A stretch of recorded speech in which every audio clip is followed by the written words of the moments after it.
All right, let's start where we should. And President Uhuru Kenyatta and his cabinet have just completed the first day of their retreat in Naivasha, a retreat that is expected to focus on the coming general election and the performance of the Jubilee government so far.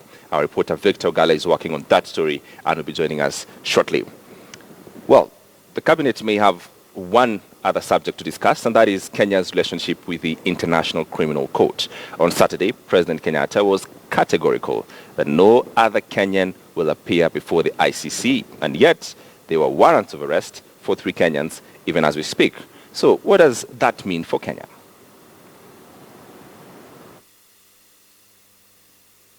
Hakuna mtu mwingine sisi tutaruhusu apelekwe pahali popote. Kama kuna sheria, tuko na makoti yetu hapa.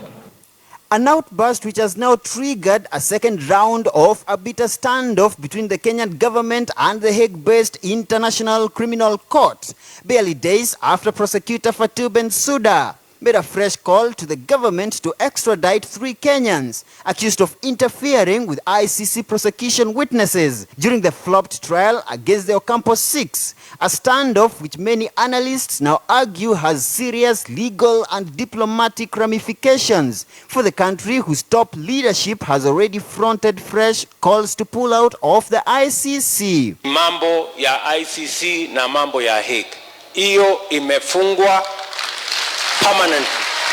Haitafunguliwa tena. The danger is, assuming these people go before the ICC and they are convicted for witness interference, it then revives the 2 cases which have collapsed, being that in fact they collapsed because the court has now made a determination that there was interference. Now that leaves a very big indictment on part of the president because it unearths certain truth that, you see, you wouldn't have gone scot-free because you use these people for interference. It is not about the president or the deputy being in a confrontation with the ICC. It's about them preempting any potential that these cases can be revisited. Because for Bensouda, her last line of entry into the Kenyan situation, in my assessment, is the fact that is the 3 witnesses. Article 112, subsection 2 of the Rome Statute, which is the founding treaty of the ICC, allows the court to file complaints against non-compliant states before the Assembly of State Parties or the United Nations Security Council, in which case the UN can impose sanctions on the non-compliant states.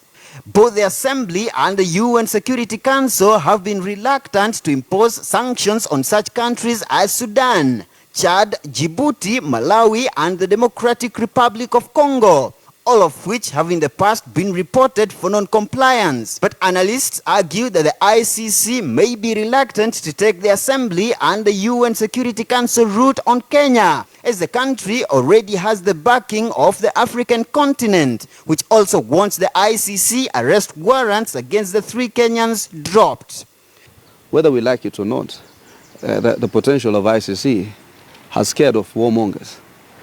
We'll be building ourselves an image of a country that is sliding back to despotism and impunity. ICC, we are giving you a window.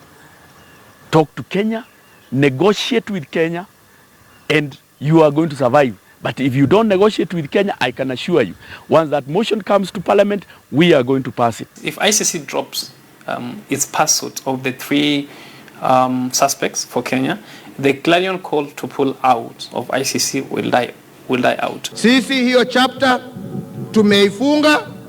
Sisi hakuna pahali pengine tunaenda. Mimi sitaki kuona Mkenya mwingine akitembea ile barabara sisi tumetembea. Now the president and his deputy might be technically free from the ICC, but analysts argue that the latest standoff between the government and the Hague-based court might have serious legal and diplomatic implications on the country in the future. Muremi Mwangi, KTN News, in Nairobi. Hakuna mtu mwingine. Well, we are done with the ICC. That was a message from Afraha. And big question out here, your thoughts tonight on Twitter. I'm asking you, do you support Kenya's withdrawal on the ICC? Do you support Kenya's divorce to the ICC? Yes, that's the question tonight at KTN Kenya, at KTN News. or you can tweet me directly at James Smart. Interested to hear your thoughts and opinion tonight on that big question. Now, Reverend Timothy Njoya will join us a little later in this broadcast for further perspectives on that subject. Remember, we're talking about Kenya's relationship with the ICC and also asking you if you support that. But also, the big question of God. Where was God over the weekend? For that discussion later on in this bulletin. Now, other than the cabinet meeting in Naivasha, there is another key conference scheduled for this week. On Wednesday, the Council of Governors will host close to 6,000 delegates for the devolution conference in Meru. Here is Akisa Wandera with a Mwananchi perspective on this meeting that will, in effect, rate the progress of devolution in Kenya.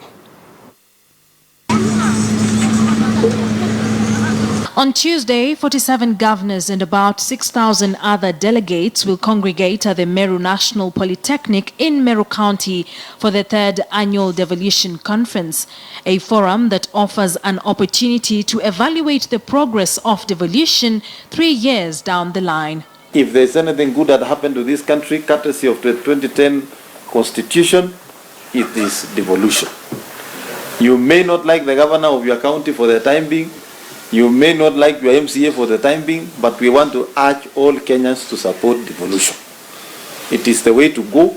It is the only tool that is going to ensure equity in distribution of national resources in this country. But with this also comes a dissatisfied public that feels bringing the government closer to them through devolution is yet to yield the desired fruit. Naona ya kwamba maoni yetu hayatakuwa yameelekezwa, kwa maana kitu ya kwanza tungekuwa tumehusishwa kama wafanyabiashara, tungekuwa tumeelezwa ya kwamba tutakuwa na kongamano mahali pale ili nasi tumpatie maoni yetu ambayo angeenda kuwakilisha mahali pale. Sijafaidika hata kitu yote. Niko tu vile nilikuanga. Tatizo ni pesa. Pesa ndio hakuna hapa Eldoret. Vitu ni bei kali. Ndio maneno iko hapa.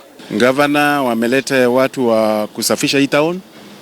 Mabarabara yote iko sawa, na kwa kweli kusema kweli kuna mabadiliko mengi ambayo wamefanyika tangu tupate county. Poor governance and corruption have been cited as factors that hinder the progress of devolution. With devolution came too many structures and duplication of roles that have now resulted to an unsustainable wage bill. Disagreements between governors and senators, with most of the governors fighting their own battles with members of the county assemblies, can also not be overlooked as the supremacy wars rage on. About the matter of devolution, we have been waiting for this devolution for a long time. But still, the Kenyans in this side have not witnessed what they said. Simply, they are not walking their talk. I've also seen marraming of the roads and upgrading of the roads, street lighting. A number of activities, programs are coming up due to county government functions. Gorofa naendelea, barabara kila kona, kila district yote yametengenezwa. Hii ni mali ya kubanda maua. Hiyo ni maridadi ya tauni, na nafurahia kazi inaendelea mzuri. Governors have also been pointing fingers at the national government, demanding for more revenue allocation to sustain the running of the mini governments. We also want to tell Treasury, let's stop the games, let's stop the sideshows, let's focus on development, let's release the money on time. And we have made a commitment as governors that we are ready any other time to be called to account for the resources that we've been given on behalf of the people of our counties. To date, a number of transition bills are yet to be enacted, including the contentious 2/3 gender rule. Akisa Wandera, KTN News. All right, so was it the World Cup or was it the Safari Sevens? Clearly, Kenyans are patriotic when it comes to sports. It appears that not too much whether or not people are clear on the details matter to us, which is why Lynn Washira is here to explain what this is all about and what it means to Kenya. Lynn, what exactly did you win? Well, let's just say one thing for sure is that Kenya won something very huge. All right. So Kenyans are right. Probably they can call it whatever they want to call it. World Cup. And probably the reason as to why many people are referring to it as the World Cup is because they understand it's huge, and to many people, a World Cup is the ultimate sports event. So it sort of makes sense. But this is different. All right. What Kenya won, for sure, is huge. But probably to just break it down, it's we won a circuit, you know, a main cup in a circuit. All right.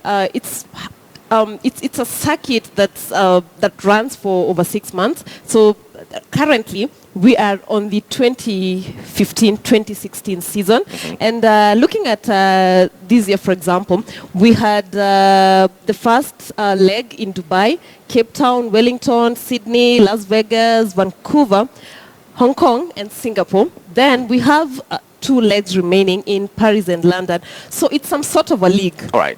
So what happens, teams accumulate points, and what Kenya did is that by winning Singapore Sevens, they now have a maximum of 22 points from one leg. All right. From one leg. That's so the it's most you can huge. get and, in and you know what? This is the first time ever, and Kenya has taken part in 114 tournaments. So it has taken Kenya 114 tournaments to be able to win this title.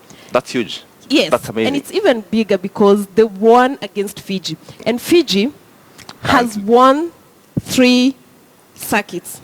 Yes, that's the whole series, the whole season. Yes, this season. So you can imagine, it's not just This is any huge. other team. It's very huge. Yeah. And what it also means is that now Kenyans can probably hope for good results at the Rio Olympics. Right. At the Rio Olympics. And probably, as you asked before, having a look at the table right now, we This is how it have, of looks. course, Fiji, despite the loss. Yes. Fiji are still Number 1. Yeah, still number 1. We have South Africa at number 2, and Fiji has 147 points, not 47. Yes. We have 139 South Africa, New Zealand 135, Australia 115, and USA 95 points. Looking at the top 4 teams, these are the teams that are known to be the favorites in all the series. Then we have Argentina coming in at number 6. Kenya is at number 7. Right For there. the longest time Yes. this season, Kenya has stagnated at position number 9 in the world. Yesterday's 22 points take Kenya Yes. to position 7. But do remember, this is not the best Kenya has done. Yes. In the 2012-2013 season, Kenya was actually ranked 5th. Wow. But there's still hope because we have 2 legs We have 2 remaining. legs. Yeah, and what it means is that there's still a chance for Kenya to probably get to the 5th or the 4th place. Or even win it, Lynn. Just come on. Yes, Think dream with us. Oh yes, for sure. All right. Yeah. So this is exactly what the sample of politicians came up with last night as Kenya won this great. Najib Balala, this tourism minister. Congratulations, Kenya Rugby Sevens. The Kenya style full of success. Proudly Kenyan, Singapore Open 2016. Something called Singapore Open 2016. Collins here, retreating Governor William Kabogo, says, congratulations, Kenya Sevens, on the World Cup win. We are very proud of you. World Cup win. But you see, James, again, Kenyans love to be part of And one everything more, that's happening. Congratulations, Kenya Sevens, for beating Fiji in Singapore to lift the historic Rugby World Cup. Yeah, historic World Cup. But Hongera, Safari Sevens, for the stunning victory. That's it.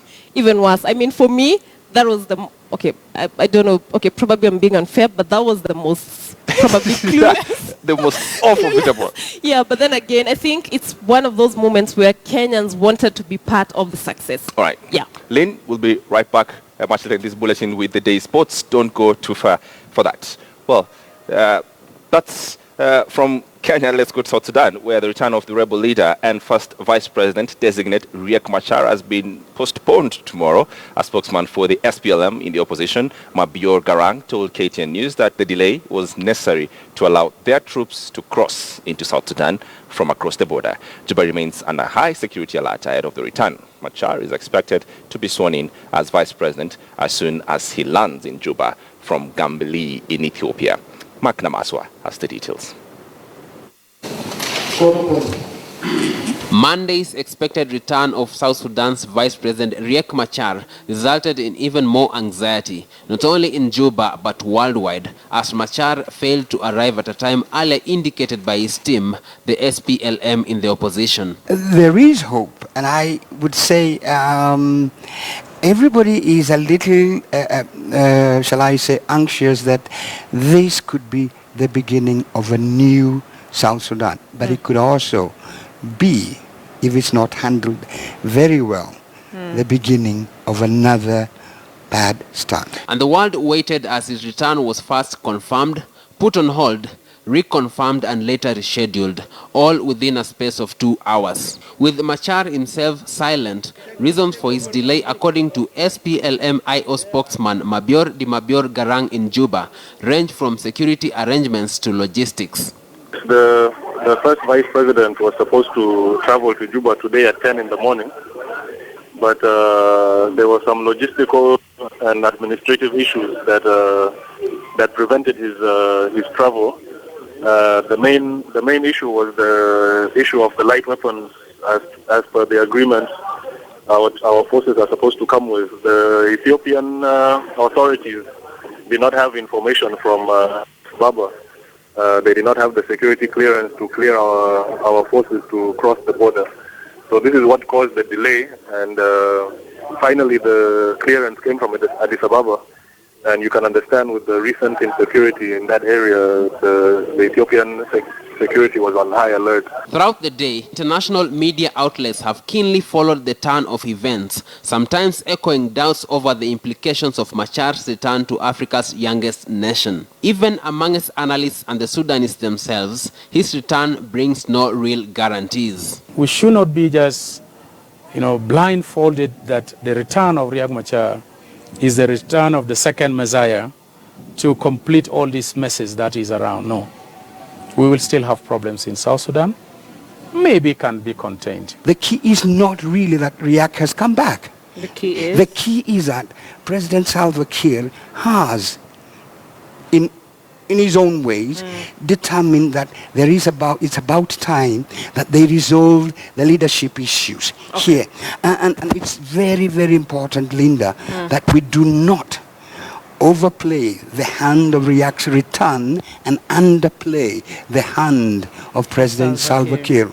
Speaking to KTN News on phone, SPLM-IO spokesman Mabior insists that Machar's return is still on course and is scheduled for Tuesday. Yes, barring any unforeseen circumstances, Dr. Riek Machar will be in Juba tomorrow at 10 and will be sworn in at 11. Machar and President Kiir are expected to name a transitional government of national unity and hold elections after 30 months. Even with these uncertainties, the South Sudanese still hope for a quick conclusion to years of turmoil and hostilities. Mark Namaswa, KTN News.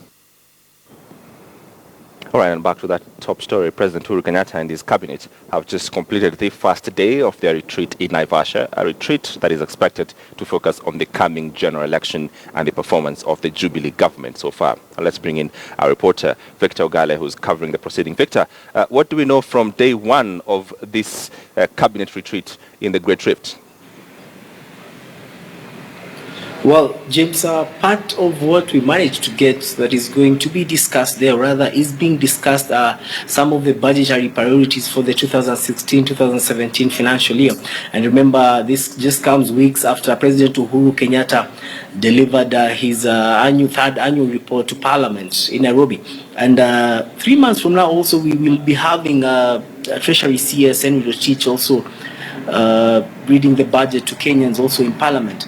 And the other thing also that is going to be discussed in that retreat in Naivasha is also the issue of, remember in 2014 when they had the other retreat cabinet meeting, the government put restrictions to foreign travel of government dignitaries and ministry officials. And remember, this is something that did not come well with some of them. And what we managed to gather is that they're going to also discuss about that, since it's to some of the officials it's limiting their work and rather their jurisdiction. The other aspect also be some of the projects that had been laid there by the Jubilee government, and they want to see if they can finish it before we head into the general elections in 2017 August. The other aspect is the issue of foreign dignitaries that are expected to visit the country later in the year, such as the British Prime Minister David Cameron, who is expected to visit Kenya.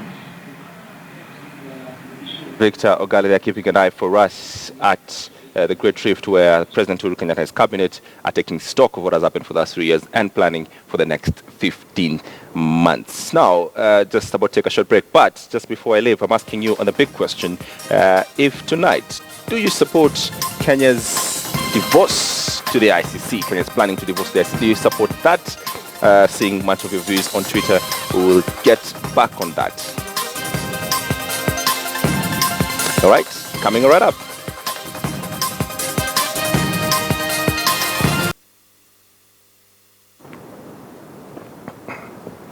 All right, welcome now to the business segment. And Kenyans have given the stock market a wide berth, opting to invest in real estate projects as the property boom surges on.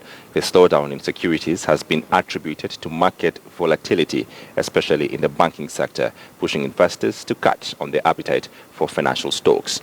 According to Q1 property index by Has Consults, properties within Nairobi registered stagnated growth, with satellite towns reporting sporadic growth.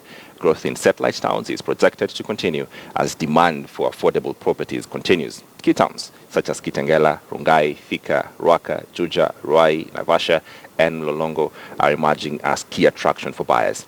Has Marketing Director Sakina Hassan Ali notes the outer cities are poised to deliver good returns as investment in infrastructure continue to pay off. All right, now Kiroshe Breweries has set aside 20 million shillings towards boosting entrepreneurships from all sectors in Kenya in the second season of the Kiroshe Foundation Academy.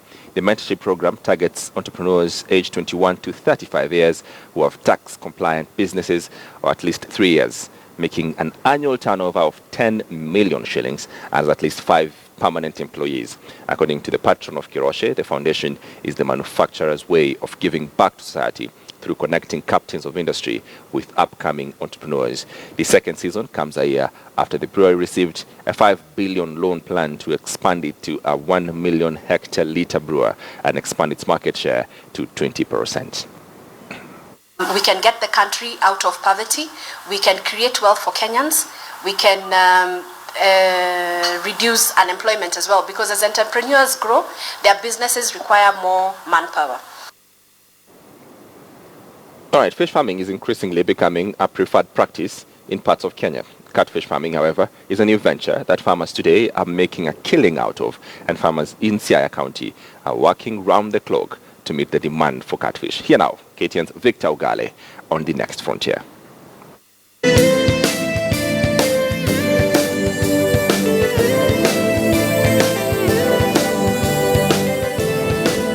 Five years ago, fish farming became a frenzy in Western Kenya, with Siaya and Busia counties adopting it instantly. While many made fast attempts at it since the government, through the Ministry of Fisheries and Livestock, had a program of giving farmers fingerlings, at Maisha Farm, this was the beginning of a venture that was, in the years to come, going to leave a mark in the aqua farming sector. Having begun in 2010, the farm's managers thought it wise to start their own hatchery in 2013. In this facility, water is furnished and the fingerlings go through the process of sterilization through a biofiltrator as well as sedimentation. So these are our sedimentation media, which goes through into another sedimentation media and goes back to the sterilization. The farmers specialize in catfish breeding and farming due to its versatility and growing demand. Naturally, a fish brooder does not require much light as it hinders the growth of the fingerlings. After all the process, the fish is now ready for the ponds where more are produced without sex reversal. We remove the female. We put them into anesthesia where we so that they can just relax. The farmers adopted a modern way of ensuring their water is purified and of high quality to support aquatic life by using a degassing system. What we import mostly is the feed. The feed is the crucial one, because locally at times you find some manufacturers, you don't know even the name of the feed. Despite their success ratio, as it has a growing customer base from all over the country, as well as neighboring countries such as Uganda and Tanzania, they also have their equal share of losses with a monthly electricity bill of over 40,000 shillings. Na hii ukifinya hivi Yeah, inatoka. These are eggs now. We try to pump water to these ponds, but again, at times you just pump, and before even you leave, it will have leaked, and you don't find any. So that's the main challenge now. The farm also has an electric fish dryer which dries the fish before the produce heads to the market. Already Maisha Farm plans to venture into farming of green pepper and vegetables as they seek to expand their wings. Victor Ogale, KTN News, in the county of Siaya.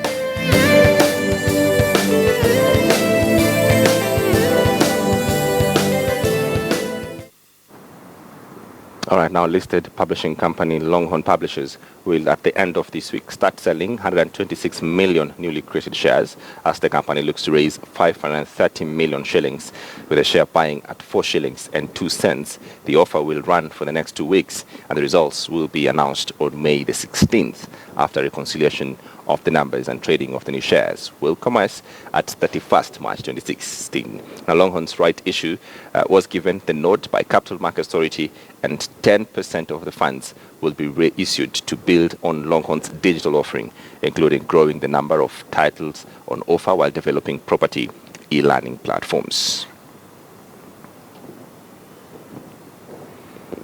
All right, now time for your financial markets.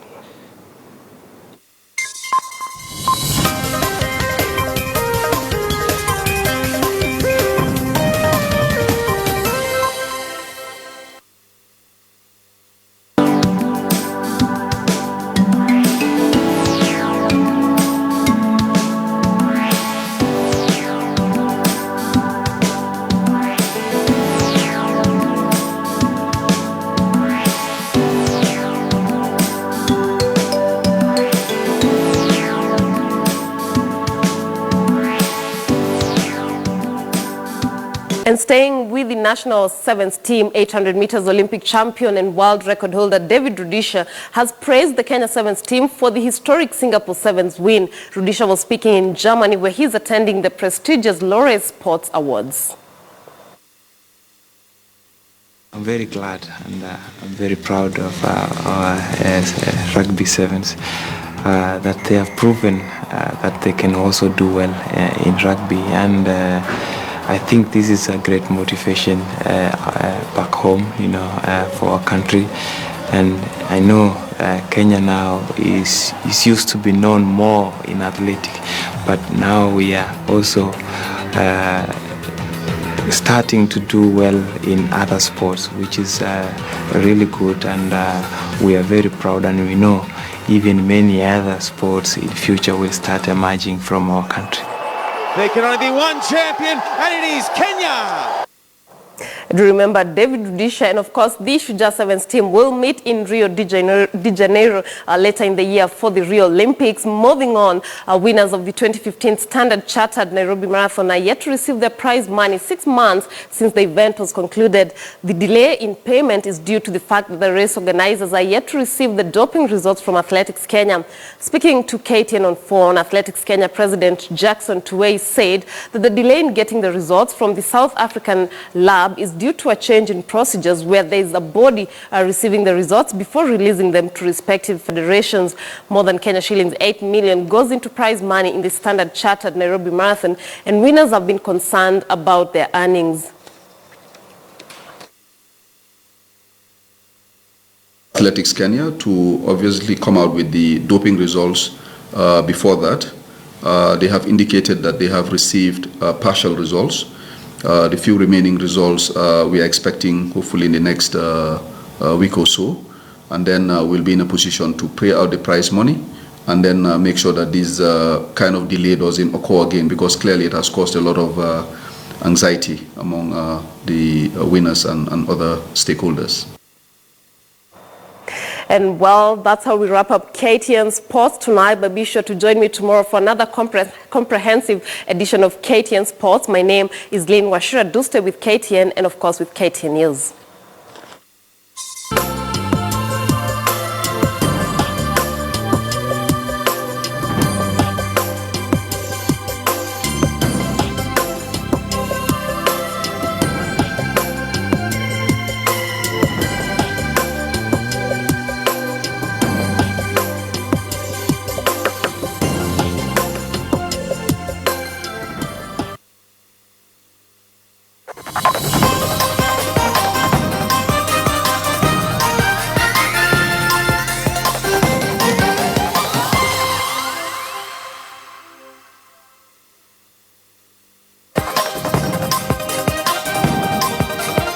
So, how should we end tonight? Let's end with your thoughts. On Twitter, when I asked you if you support Kenya's decision to divorce the ICC, Senator Mutula Kilonzo on Twitter says local mechanisms is incorporated in the Rome Statute.